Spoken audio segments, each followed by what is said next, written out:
This is a good story. I had a friend of mine. He remodeled a house right on South Broad Street. Gorgeous. It was on a couple of remodeling shows. I mean, a really, really good job. Guy breaks in his house, right? He wrestles the guy to the ground, right? I don't think it was too much of a feat. It was like a crackhead fiend, right? But whatever. Yeah. His wife dials 911. They said, is anybody injured? I said, no, but my husband's holding the guy down. They said, all right. They said, let him go. Oh, God. They said, let him go. I couldn't fucking believe it. Like they let the guy go. This was a couple of years ago when Trenton had laid off like 70 cops. They had like, 5 guys working the day shift, like crazy shit, like just hoping nobody dies that day. You know what I mean? Like it was right. crazy. Like, I have a crazy story. You ready? Here's a crazy story about how the world doesn't want to do anything. I had someone intercept a check that I sent to a vendor of mine. Okay. $20,000 check. All right. Intercepted it, took it to a bank. Now I know the people at the bank. They drew it. They created a new check out of my account and tried to cash it. The only reason why I didn't cash $20,000 check is it was not me. It was a black woman with 2 kids. Wow. Someone wrote the check, intercepted my check, made a fake check, tried to pass it through the bank. So I happened to get the bank to call the police. The police come in another town, not this town. It was over in Princeton. You know that they wouldn't arrest them, the girl, because they had 2 kids and they didn't have anywhere to take the kids. That happens. So they knew exactly who it was. They actually have the where the check was originally deposited. They tried to deposit it and it got kicked out. We had a picture of it, but it was a COVID bandit. It was a joke because it was like just a hoodie with a mask on. Yeah, at a Mac machine. But we actually got like the cops there to get the girl, and they still didn't arrest her. I couldn't get that lucky. If I was stupid enough to commit crime, I would not be that lucky not to get arrested. I'm tempted to commit crime. Shoplift with kids. You're not going to get arrested. Same thing. No, $800. Under $800, you can't. I thought about being like a mastermind criminal, but with my luck, I'd go shoplift a pack of fucking gum at Wawa, and they'd have 4 cops there locking me up, whatever. And then I've seen people. I watched somebody in Walmart. They had one of those bins, like a plastic tote, and they scanned like 3 or 4 items. They scanned the tote. They put a whole bunch of shit in the tote, and they put the items that they scanned on top of the tote.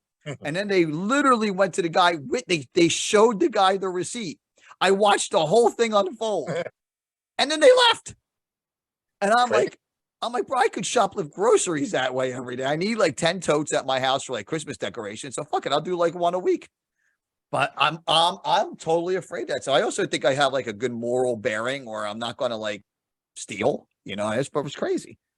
All these stores are shutting down now. Now you go into the local CVS or any of these drugstores, or everything's locked up. They're stealing everything, so you can't get anything. Everything's locked up. You have to get someone to unlock it for you. It's crazy. I think there's a little bit of a conspiracy there. I'm gonna put my conspiracy hat on. I know Rob loves when I do this, but I think that they want you to order online. The powers that be. And they're not interested in you going to the local Rite Aid or the local whatever. They want you to order from a handful of companies online. They want you to get delivered. They want you to sit in your house fat and happy and whatever, and depressed and whatever other issues that you may have. And I think that's what they want you to do, as opposed to like, it's nice to go to a little store. Right. But you know how hard it is for a little store to stay open? It's impossible. It's crazy. The small pharmacies, there's very few of them left in my town. There used to be a whole bunch of them. Yeah. They're all taken over by Rite Aid, CVS, Dwayne Reed's. Yeah.